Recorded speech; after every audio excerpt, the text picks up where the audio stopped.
Welcome to wizard.com. I'm maths teacher Aditi. We have this question here.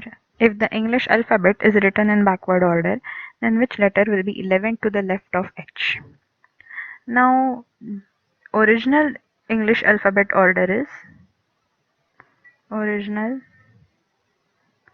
alphabet order is A, B, and then Y, Z in this way.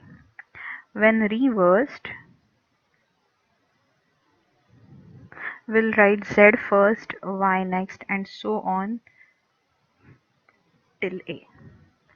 So let's write that A, B, C, D, E, F, G, H, I, J, K, L, M, N, O, P, Q, R, S, T, U, V, W, X, Y, and Z. This is reverse order.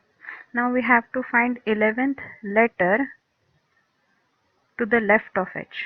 So this is H, and this is first letter to the left, second, third, fourth, fifth, sixth, seventh, eighth, ninth, 10th, 11th. This is 11th letter to the left of H. So answer is S.